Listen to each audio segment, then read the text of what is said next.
Hey everyone, and welcome back to the periodT podcast, where we will be talking to you about everything to do with periods. I'm Rebecca. And I'm Jasleen.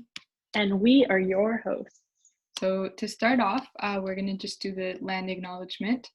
We acknowledge the land that we are meeting on is traditional territory of many nations, including the Mississaugas of the Credit, the Anishinaabe, the Chippewa, the Haudenosaunee, and the Wendat peoples, and is now home to many diverse First Nation, Inuit, and Métis people. We also acknowledge that Toronto is covered by Treaty 13 with the Mississaugas of the Credit. All right. Awesome. So today's podcast is going to be talking about nutrition, self-care, and all those kind of things related to periods. So the first thing I want to, disclose is that if you are someone who struggles with an eating disorder or somebody who, just struggles when it comes to food, I want you to know that this is a safe space. There's no judgment, and reach out to somebody if you need help, because nobody should have to struggle through that. And I think, especially in the world of sports, it's super important that we stick together as ladies, and we really fight for one another and what one another needs. So yeah, if you are struggling with that, reach out, because there's always help. And then to kick it off, I just wanted to quickly, introduce a little bit of what we're going to talk about, and just kind of disclose the first thought, which is that food is like fuel. So food, when it comes to, sports, when it comes to periods, when it comes to everything, food should always be viewed as fuel. And I don't want to necessarily say that there's, good and like, I hate saying like bad food, but I would say that there's kind of like how you can put good gasoline in your car and bad gasoline in your car. Like, to fuel it, there's always a better option for fuel when it comes to your body. So there's nothing wrong with, indulging once in a while, but it's really important that we're taking care of our bodies in the best way, and a large role in that is our nutrition. So one of the first things that I want to say is it is super important, especially as females, that we eat enough and then we eat right. And when I say eat right, I just mean that the stuff that we put into our body, like, we're aware of, because that can play a huge role in our cycle and in our health in general. I think there's a big, there's this new kind of idea of self-care, and people look at skincare, they look at taking care of your face, make sure you do a facial, make sure you go get a mani, get a pedi, but nobody looks at food. And I think there should be a lot more of a dialogue around our self-care when it comes to fueling our bodies with food. So just like you would, you take care to make sure that the products you're using on your skin are, clean. You don't want to be adding any extra, bad stuff or gunk to your face. It's kind of the same with our bodies. Like, we should be looking at food in the same way. Like, we want to, keep it clean as best as we can. And again, that doesn't mean that we can't indulge. Like, I love a good burger, love me some French fries, but just keeping in mind that we are aware of what we're putting in our bodies, and we're also aware of the different results that come from what we fuel our bodies with.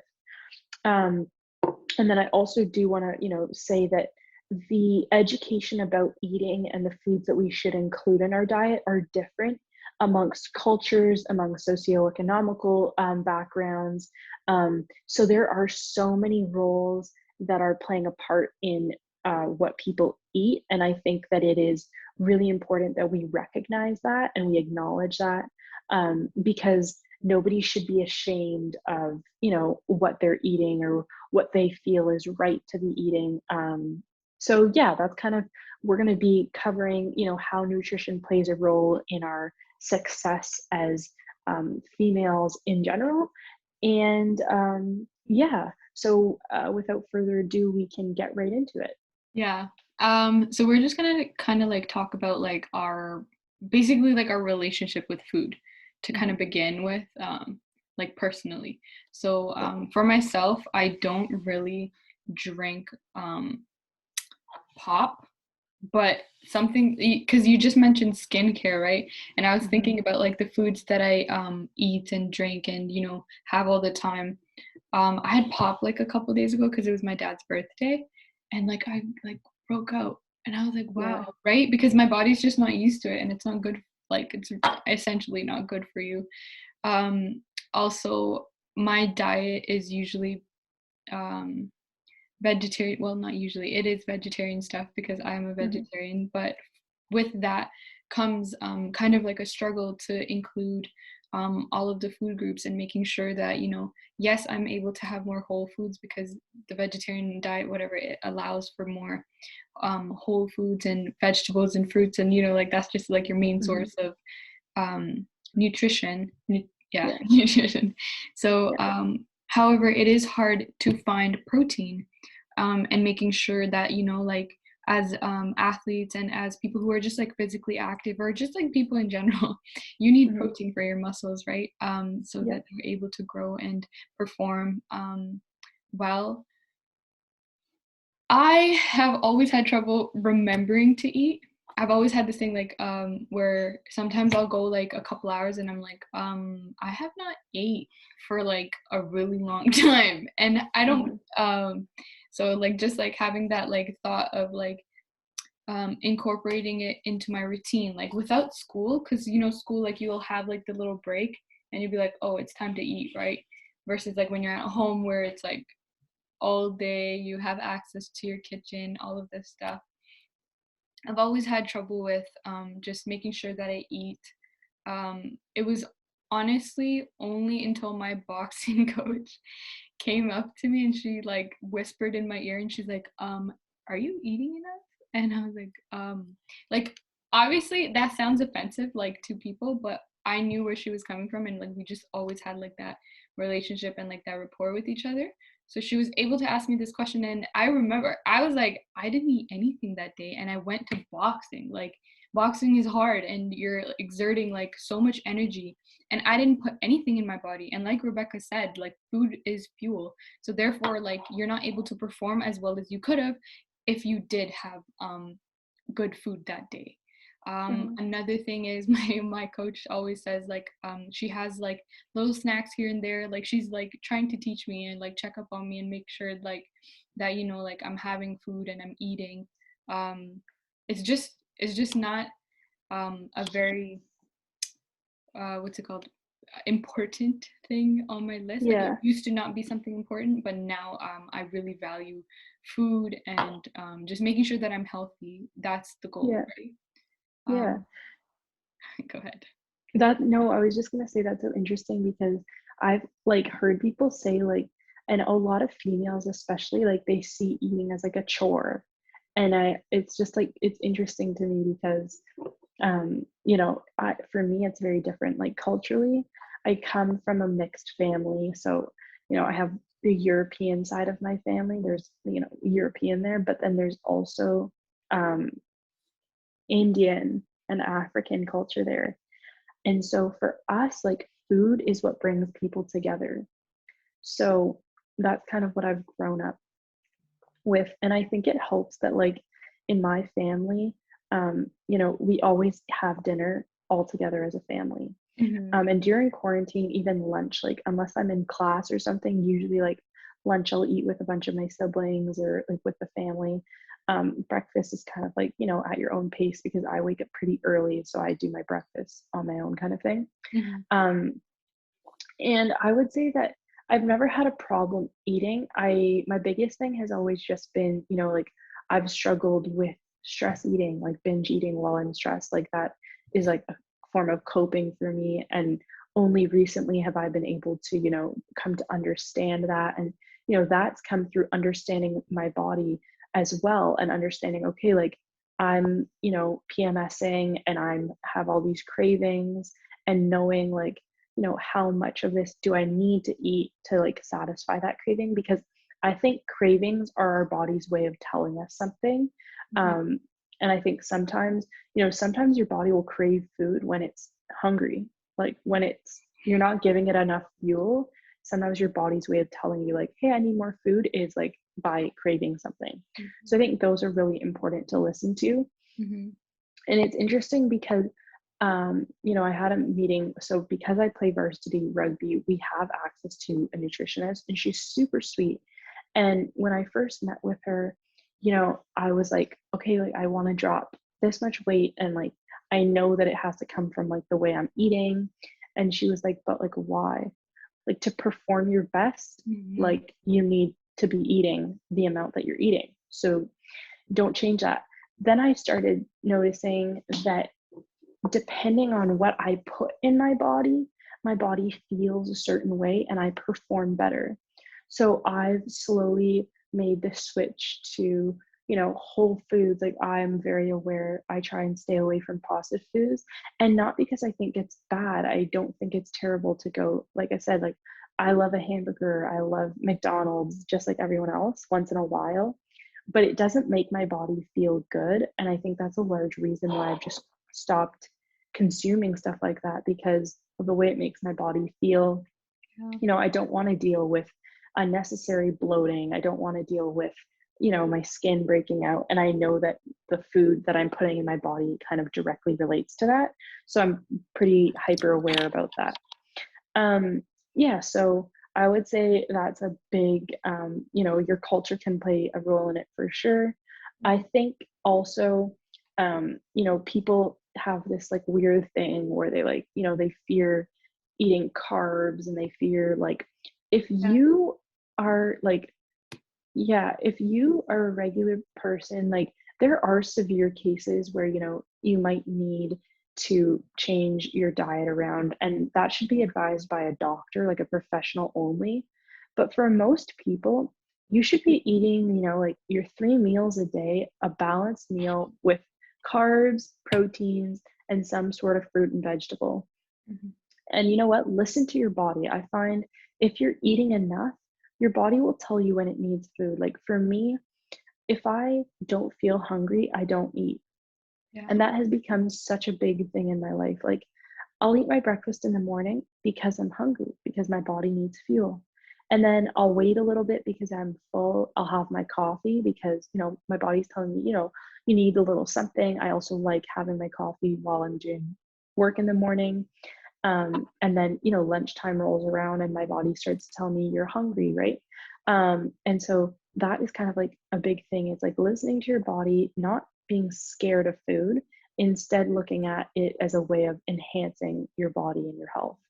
And I think another really important thing is like hydration. Like I am the biggest advocator She's for honestly drinking the water. best water drinker I've ever met in my life. Like it's funny because I've always kind of been like that, and I think it started in high school. So in high school I had a serious addiction to coffee. Like if I didn't drink 3 coffees a day, I would get headaches, migraines. This was in high school, mind you.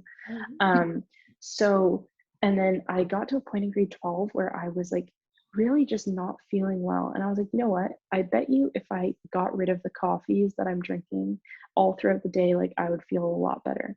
So basically weaned myself off and basically made it so that I, drink 1 coffee a day. And I don't even drink coffee every day. It's just, when I feel like it kind of thing, like I Mhm. need that little pick me up. Mhm. Um, yeah, so I drink 1 coffee a day now, and I started just drinking way more water. And I found that it honestly has the most incredible difference. My skin started clearing up. I used to struggle with like breakouts, and my skin just started clearing up. I didn't feel as drowsy. I almost never get headaches. And if I get a headache, I know it's because I'm dehydrated most of the Mhm. time. Mhm. Um, so yeah, I think just like starting my journey with like good hydration has like really, really changed my life a lot. Mhm. Um, And so it's always the number one thing when people tell me I have headaches, like I'm like, how much water do you drink? If you're not drinking at least 1 to 2 liters of water a day, start drinking more water because you're not drinking enough. Um, And yeah, even so like for headaches, like sleep and water. Those two. I was literally just gonna say the second important thing is like sleep. Like I am the world's greatest advocator for sleep and water, because for me, if I don't get my 8 hours of sleep, there's no way I will be a functioning human being. I have no clue what I'm going to do if I have children one day, because I know that I will not be getting 8 hours of sleep. But in the meantime, I will rack up my hours of sleep as best as I can. So yeah, I'm an 8 hours girl. If you're going to bed at 10, you're waking up at 6. And I think with sleep, a huge part of it is, go to sleep at the same time, wake up at the same time every day, make it part of your schedule, prioritize your sleep. Prioritize your sleep and your hydration. Those are two important key aspects of self-care. And I think they all go hand in hand. If you're not eating right, you're not going to feel right. If you're not hydrating right, you're not going to feel right. If you're not sleeping right, you're not going to feel right. So all of those things play a role. And I think the better your sleep patterns, like hormonally, you need to sleep in order, to grow. And so if you're eating right, you're eating the right amount of protein to, make gains, and you're working out, but then you're not sleeping, like you're not going to make gains. You That's won't how be it able to works. recover. Exactly. Exactly. And, I think especially for women who are menstruating, sleep is a key component, of coping with PMS. Like if you don't sleep enough, your PMS will be worse, right? You will be moodier, you will be grumpier. That's given kind of thing. So I think all the symptoms that we experience with our periods, and just our cycle health in general, our cycle patterns, um, nutrition, sleep, hydration, those are going to play a huge role in it for sure. I agree. Another thing about just like listening to your body, um, I used to believe that I used to eat a lot. So like beginning of quarantine, I used to be like, oh my God, I'm eating so much, but I'm still hungry. And what I realized was I was not having nearly as much protein as I should have in my diet. So usually for vegetarians, if you are not eating enough protein, you usually feel hungry. So if you're not having, that's just about having a, complex meal and having all of your food groups and making sure that you're, eating everything that you need to be eating. So that's one of the things that, like I learned because I was trying to figure out like just what was wrong. Why I'm eating, but I'm just not full, right? And even with carbs, like not having enough carbs in your diet or in your meals plays a role in that. Now, if we kind of like connect like our relationship with food and like menstruation, during my period, I hate eating, like because I feel nauseous. Do you feel nauseous during your period? Yeah, I do. Yeah. So then like when I'm like nauseous, I hate it. Like I can't eat and like I feel like really bloated. Um yeah, like it's just a bad experience when it comes to like eating. Um, but usually if I'm craving anything on my period, it's like a drink or like a sweet drink or like a sweet Yeah, I'm beverage a from chocolate girl. Starbucks. Yeah. It's funny because with period cravings, so I have a rule that period calories don't count. Whatever you eat on your period doesn't count, because your body's going through enough suffering that you do not have to, take anything else from it, first of all.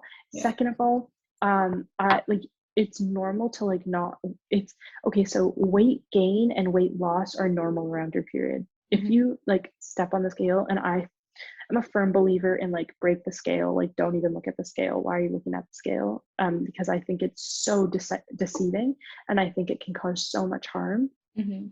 But for people who do use a scale, you can have, even up to three pounds worth of weight fluctuation around your period, and that is usually a combination of, water weight.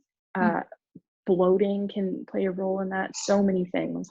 And I think, yeah, like you should never let that deter you. So for me, when I'm on my period, I usually will let myself have whatever I want. And, as I've started eating more nutritious whole foods, I crave less and less on my period. But Oh. once in a while, I'll have a period where it's like I crave sweet stuff. And then, like, usually chocolate is my go to. And Mhm. then once in a while, I'll have a period where I just crave like salty stuff, or I'm just like hungrier than normal. And again, I just listen to my body. If my body's telling me I'm hungry, I'm usually hungry. And what I'll do is I have this little rule.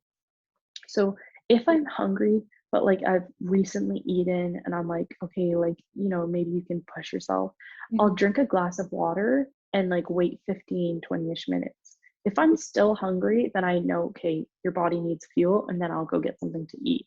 Yeah. And then if I don't feel hungry after that glass of water, then I'll be like, okay, maybe you can like just go till the next meal, because not because I'm like worried about like, oh, I shouldn't eat that, but just for me, it's like, oh, really, like one thing I want to work on is like moderation. And like, I used to struggle with just eating for the sake of eating. Mhm. Whereas now it's like, no, like you don't have to just eat for the sake of eating, like listen to your body. So it's me just learning how to listen to my body better. Yeah, Um, yeah, and I think, again, a huge role that nutrition plays in how we experience our periods. I agree. All the symptoms of your period can be amplified with the stuff that you put in your body, or they can be, you know, made like better with what you put in your body. And Exactly. just like a personal note, is that, yeah, so I do struggle with nausea, but it's not always. So sometimes, in the days leading up to my period, usually I just want to eat everything in sight.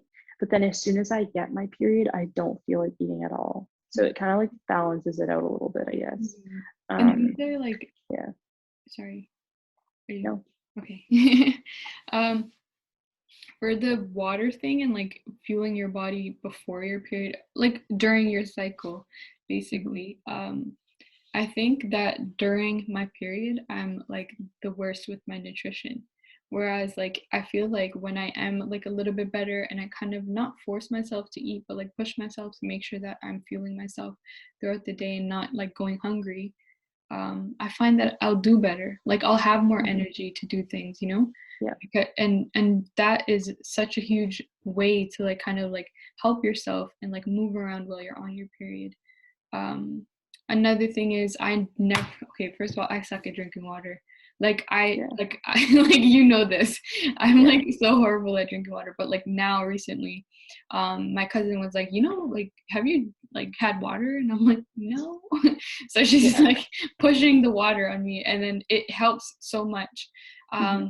Another thing is like there was a time where I would like train for boxing at night, not eat anything after, go a full day without eating, and also be on my period. And then at the end of the day, I would feel like super faint because like my blood sugar levels are like really low. And Yeah, it just that's comes hard. to like, like your priorities and like just like what your relationship with food. I feel like we kind of went, Mm. we like from what you're saying, I feel like we're opposites where it's like you eat more and you're trying to regulate yourself that way. And I Mhm. believe that I don't eat enough because just because like my forgetfulness or just like my Mhm. eating patterns are weird. But like I try to push myself to make sure I'm eating regularly and I'm eating, more than I usually do. Mhm. Yeah. Um, but yeah, and I think it's just different and it depends on your goals and like your viewpoint on food, right? Like for me, Yeah. I'm not trying to like um what's it called? There's not like a number on the scale that I'm trying to hit, Mhm. but I like when I did, yeah, I remember telling you this. Um, I gained some weight and I was so excited about it because that meant that like the fuel that I was using was actually getting onto my body and like me working Mhm. out was working. And it's just your attitude towards the scale, I believe. Like yes, you For can use sure. it, but like make sure that you're making sure it's like positive self-talk and not like negative. For And sure. For sure. yeah, I'm really lucky because like I have you and then I have like my support group like ready to like make sure like that you're eating. My parents like Yeah. ever since like that one day that I was like I don't feel good, right? Because I didn't eat, right? my parents were like, okay. And then now my parents are always on me, making sure I'm eating. My brothers are like, did you eat? Like, so Yeah, everybody's that's always good. like taking care of you. And I believe that helps so, so much. Yeah, and again, I think if you're someone who is struggling with your relationship with food, Mhm. don't ever be afraid to reach out and ask someone to be like your Exactly. person. Just be like, Mhm. hey, like I really need you to just bug me to do this. And that's totally fine. And there's so many apps too, that for your even for your hydration, they can like track your hydration. I Mhm. find like also if you get a water bottle that's big enough, like just have that This full is like and then my have a first big goal. water bottle.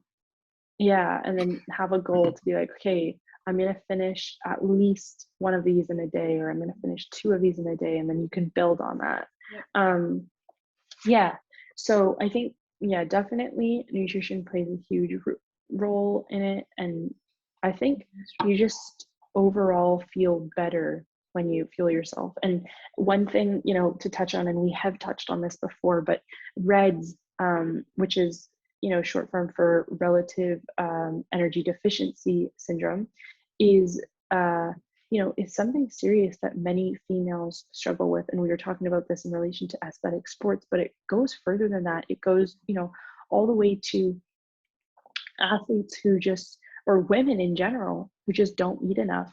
And then, later on in their life, they suffer from things like osteoporosis and bone degradation because they haven't fueled their body enough. So I think it's super important, to avoid any type of unnecessary stress on our body and, hurt to fuel Mhm. your body well. I think it's Exactly. incredibly important Yeah. for Just sure. like kind of like one more thing I wanted to add on before we kind of move on to our next topic. Yeah.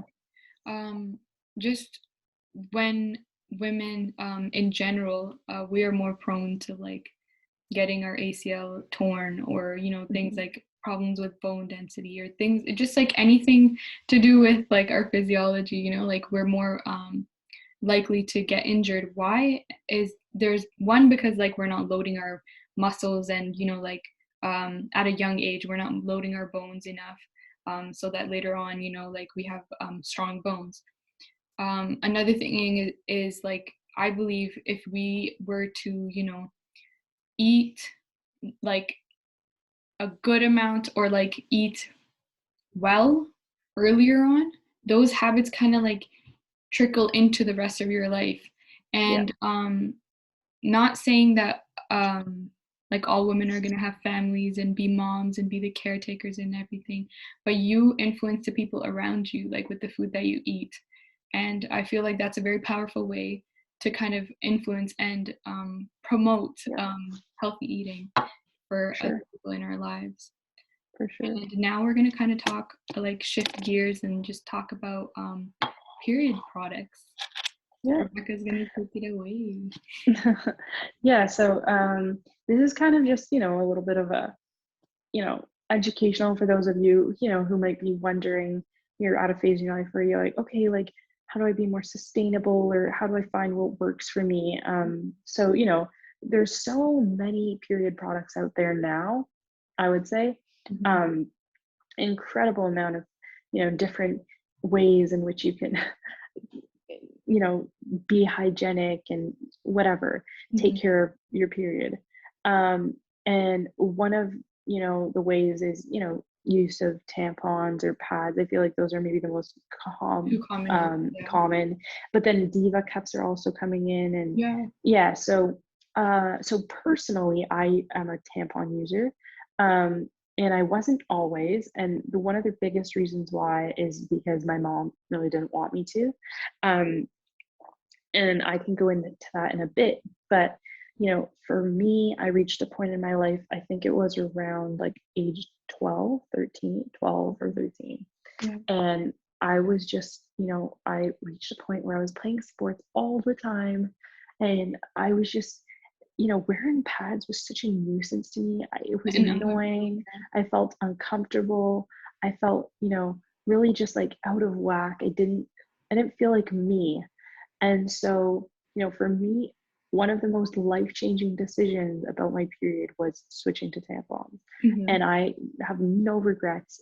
One of the best decisions I ever made in regards to my period.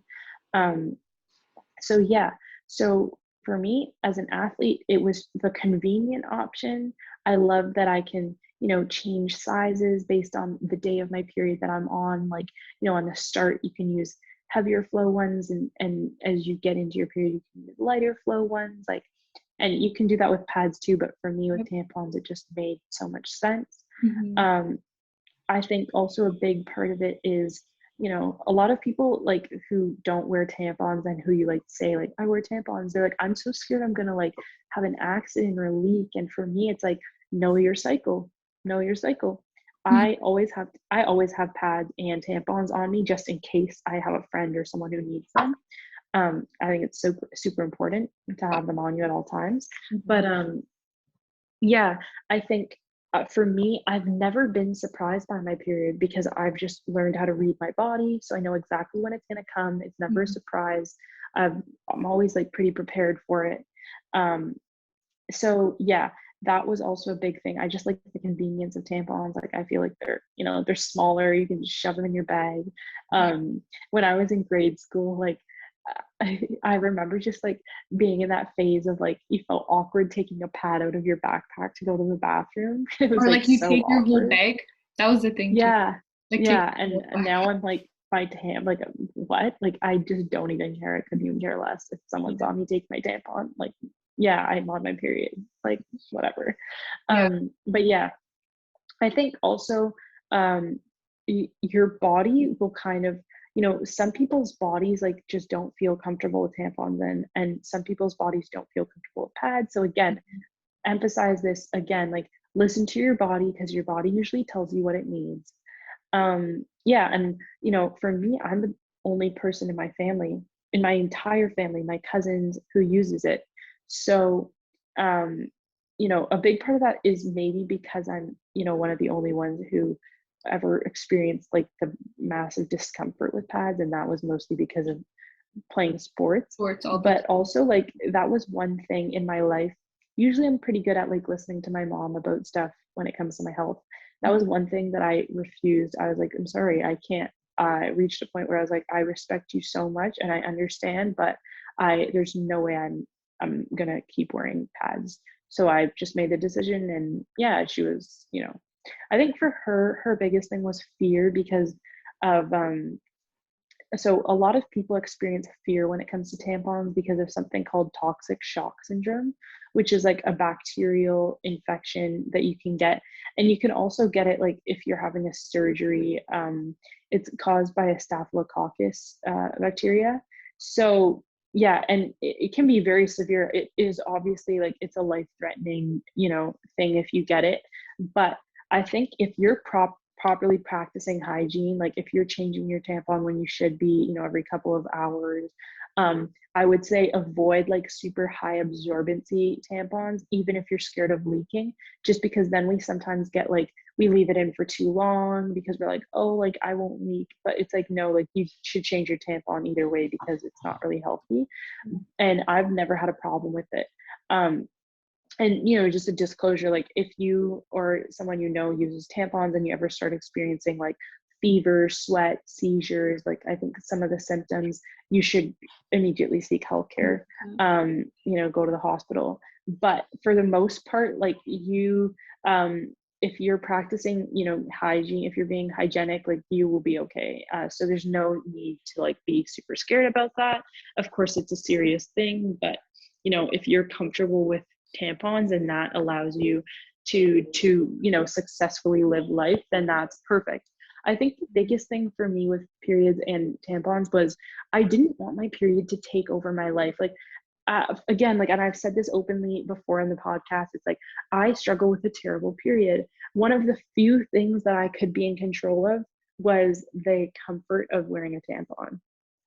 So for me, making that choice was a huge thing for me. I'm so happy I did. That's so good. I'm so glad. Yeah. What's funny is just like the culture surrounding using tampons. Mm-hmm. I'm gonna be honest, like my mom was like, okay, so the first ever time that I brought home tampons or like to use them, because I never had tampons at my house, Mm-hmm. was when I was 20, not 20, 19.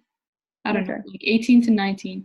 And it was with Rebecca. We went to the store and I was like, teach me how to use a tampon.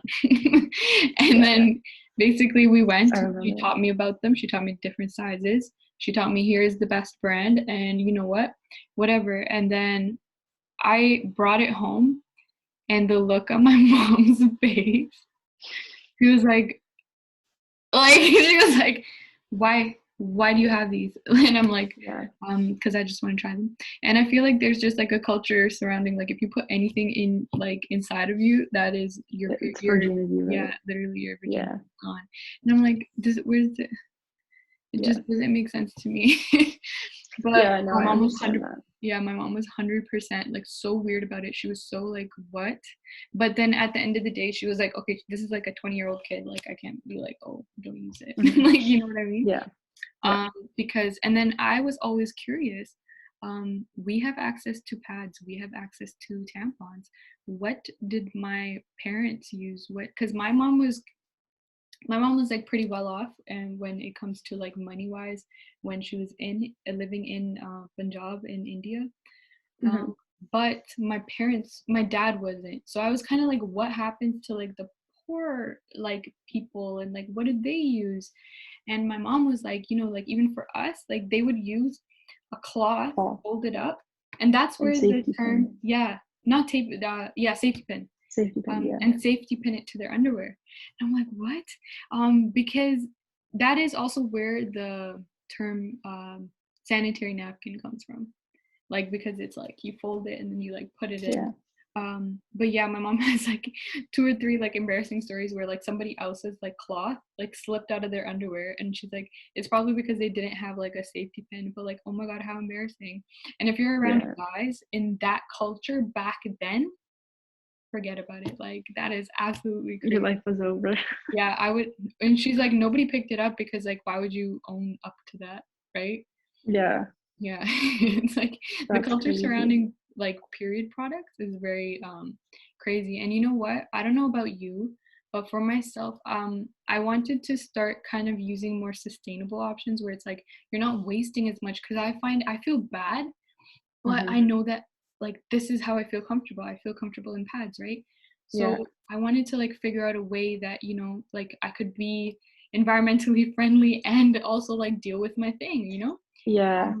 so like when it comes to like Diva cup, I'm not used to tampons, so for me to use a Diva cup Would be the would be same thing. Yeah, they're yeah. And I think, yeah, with Diva cups, from what I understand, it's like you have to like wash them out. And like for me, that was a heck to the no. It's really way too big a pain in the butt. oh Yeah, for me, it yeah was again like, how can I make my life like more convenient when I'm on a period? And for me, it's tampons. And I understand the thing of waste, and I'm super conscious of that. Like trying to dispose of them the best way I know possible. But yeah, it's definitely something that I can't really. I'm at a point in my life where I can't really change. And yeah, I don't know. That's not to say in the future I won't. I just like, even I know they have like the underwears now with like the yeah built-in yeah thing, and like for me, like I I could want to try never. them, but I'm so like scared. I'm like, what?